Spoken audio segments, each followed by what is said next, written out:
What's up mga idol? Ito naman pong ating feature for today. Ang pinaka-importante sa lahat ng mga idols natin, yung presyo pag bibilin po natin to ng cash pay or kung gusto naman natin kunin via financing or in-house installment. Kaya mga idols, itong ating feature para sa araw na to. Pag-usapan naman po natin, magkano ba ang ating cash payment? Magkano din ba ang babayaran natin pag naman nag-apply tayo ng installment from minimum down payment? And syempre yung ating monthly, 12 months man yan, 24 months or 36 months. Of course, kailangan alam din natin ang rebate nito mga idols. Plus, pagdating naman sa ating mga requirements mga idols, syempre kailangan natin mag-provide sa mga kakasa ng ating proof of income, proof of billing, yung ating barangay clearance kung talagang katunayan na nakatira tayo doon, at syempre yung ating ID photo at government ID. And better mga idols, pagpunta nyo po sa kasa, isama nyo na rin yung co-maker ninyo at magdala na kayo ng mga original copies ng mga documents na yan for requirements para mabilis po kayong ma-CI or ma-approve. At syempre mga idols, itong ating bagong model na to ay madami po talagang natuwa at dinala nga po dito sa atin ng Honda Philippines ito. Syempre may bago na rin tayong ambassador. Yan nga po si David Licauco. Again mga idols, salamat po sa Honda Philippines at na-invite nila tayo. At na-experience natin yung kanilang in-granding launching at yung kanilang mga pa-test ride. At sa gabi naman yung kanilang live band, yung December Avenue. Kaya mga idols, salamat po again sa Honda Philippines number 1. Mga idols, itong ating tatlong version na to, meron tayong standard, ABS Premium at ABS Racing. And kung gusto nyo pong bumili ngayon, again, kailangan nakapag-decide na kayo at final na kung ano yung napili ninyong model or version. Siyempre, kung talagang mayroon tayong budget, siyempre doon na tayo sa top of the line, yung top specs. Yan po yung ating ABS Racing version. Again, yung ating engine specs mga idol, meron tong 149cc displacement, 4-stroke, 4 valves po yan, single cylinder, double overhead camshaft, at yan po ay naka-liquid cooling at merong Honda program fuel injection. Ganun katindi to mga idols. At syempre, ito po ay merong 6-speed transmission via electric lamang at meron tayong manual na 1 down, 5 up. Again, yung ating bore by stroke, 57.3 by 57.8 mm ang sukat. At sa ating naman compression ratio, yan naman po ay 11.3 by 1. Siyempre pa mga idols, itong ating performance talagang outstanding yan. With top speed or speedo test lamang ito, approximate lang ito mga idols, 146 km per hour. Depende po sa rider yan. And pagdating naman po sa ating chassis mga idols, yan po yung ating front suspension, yan po ay naka-telescopic forks at yan po ay Showa brand, kaya talagang magandang handling natin dito. Even yung ating pagliko or duman po tayo sa mga merong humps or unpaved road, siguradong okay din po yan. Komportable tayong mga rider at kahit meron ka mang passenger, perfect yan. Dahil naka-monoshock din po ang ating likuran na suspension. Well, para naman sa ating stopping power, ito ang pinaka-the best dito sa Honda Winner X natin. Yung ating mga ABS version, meron po itong single channel anti-lock braking system at yung ating pinaka-disc ay wavy, 1 piston yan at Nissin caliper yung ginamit nila rito. Same sa ating rear brake, yan din po ay wavy disc, 1 piston at Nissin caliper. Yan nga po ay single channel lang, so sa ating rear brake ay wala pong ABS. At yung ating namang sukat ng mga gulong, sa ating front tire, wide ang ating ginamit na tires dito, 90-80 by 17 inch, tubeless po ito. At sa likod naman, 120-70 by 17 inch, tubeless din po ito mga idols. Yung kanyang brand ng tire ay made in Japan. Again, para naman sa ating dimension at sukat, ang wheelbase ay 1,278 mm. At syempre, yung ating namang ground clearance para dito, may sukat naman niya na 151 mm. Okay na rin po ang sukat na yan. Pagdating naman po sa ating total weight, yung curb weight natin kasama na ang gas at yung oil, 122 kilograms para dito sa ating Honda Winner X.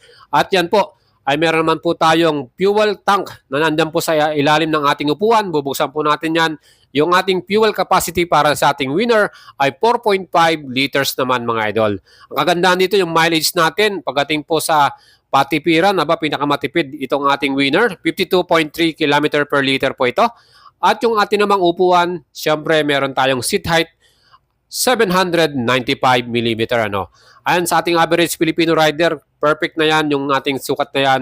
Kayang-kaya natin to. Sa 5'6 nga na height ko, ako po ay flat-footed. So sa inyong mga idols, mga 5'3, 5'4, 5'5, perfect din po yan. Sa ating namang pinaka-ignition, ito po ay may equip na smart keyless system with answer box system at meron na rin siyang anti-theft alarm. Secure yung ating bike na to. Siyempre para sa ating ABS version na mga model, meron tayong equipped na USB charger at sa standard naman wala po tayong USB charger dyan. Siyempre yung mga ilaw po natin, napaka-forma ng design nito. Very aggressive at very stylish talaga. So sa ating mga idols, yan po yung pinaka-angat dito sa ating Winner X na yan. Yung kanyang formahan, ang pogi talaga. At siyempre yung ating namang instrument panel, makita naman po ninyo, ang ganda rin ng animation niya at siyempre colored pa to. So very visible yung information natin dyan. Meron tayong gear indicator, speedometer, yung clock natin, fuel gauge at iba pa. No? Siyempre pag ito po nasubukan nyong i-test ride mga idol, magugustuhan nyo po talaga itong ating underbone na to. Hindi lang po sa agaw pansin or takaw pansin to. Ito lang po ay talagang maganda rin ng performance ng ating engine. Double overhead camshaft to at meron pa siyang bank angle sensor. Yun po yung pagka banking ka ng 70 degrees para sa ating safety, yan po mag-automatic shutdown yung ating engine. Kaya mga idols, takbong pogi lang talaga tayo dito sa ating motor na to dahil gwapong-gwapo ka dahil na rin sa kanyang formahan. And ang difference lang po ng ating standard version to ABS version, yung standard, yung kanyang pinakapangalan na Winner X, yan po ay decals. Pagdating naman po sa ating ABS Premium at ABS Racing, 3D emblem na po yan. Kaya ang gandang tignan. At very premium At po sure mga idols, nakapag-decide na po kayo kung anong model or version ang bibili niyo para sa ating standard version. Ang SRP nito 123,900. Sa ating cash pay, mag-add lang po ng 2,125,900 na yan. At ang ating installment, down payment, 20,000. Monthly payment natin, 12 months, 11,633. 24 months, 7,256. At 36 months, 5,753. Ang rebate po nito ay 200 pesos. Sa atin namang ABS Premium version, ang ating SRP 129,900, ang ating additional 2,000 LTO, total cash pay 131,900. Installment natin, down payment 22,000. Monthly payment natin 12 months, 12,058 at 24 months, 7,580 at 36 months, 5,959 with rebate na 200 pesos. Ganun po katindi yan. At siyempre yung ating namang ABS Racing, ang ating SRP 131,900 plus 2,000 na LTO, total cash pay 133,900, installment down payment natin 23,000 at monthly payment 12 months 12,164 at 24 months 7,586 months 6,010 pesos. Again, may rebate na 200 pesos pag maaga po tayo magbayad. Yan po yung ating mga installment at yung ating total cash payment natin. Kaya mga idols, kung kayo po ay nakapag-decide na at gusto nyo na pong bumili, pwede nyo rin po ako i-PM sa ating FB page, Boyet Salavarria. Baka makatulong po ako sa inyo para mapabilis din po ang inyong application or pagbili ng cash. Again mga idols, ang ating presyo po ay pwedeng magbago, especially yung ating installment dahil iba-iba po ang presyo ng mga bawat kasa. Again, isang kasa lang po yung tinignan natin.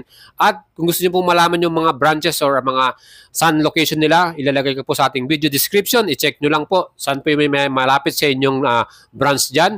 Ayan mga idols, kung gusto niyo pong makabili ng una, mas maganda po na ngayon pa lang ay mag-apply na kayo pagka-installment para po pagdating ng units ay naka-approve na kayo. Yan po yung ating advice sa mga idol natin. Again mga idols, claim ko lang po, hindi po tayo empleyado ng kasa o wala po akong pinapasukan at wala rin po tayo, hindi po tayo nag-aahente rito. Gusto lang nating i-promote at bigyan kayo ng information or advice para yung range po ng installment at magkano din po yung down payment ninyo na ipiprepare para pag nag-apply kayo. And alam ko talagang excited na ang lahat para dito sa ating bagong Winner X 150 2024 model. Again, mag-leave po kayo ng comment sa ating video. Ano po yung masasabi nyo sa ating installment quotation? Okay po ba sa inyo ang kanilang presyo? At syempre, pwede rin kayo mag-PM sa ating FB page. Pero bago ang lahat mga idols, huwag nyo kalimutang i-like at i-follow ang ating page bago po kayo mag-PM sa atin. Yan po. Again, subscribe kayo sa ating YouTube channel at ride safe po sa inyong lahat mga idols. Ciao!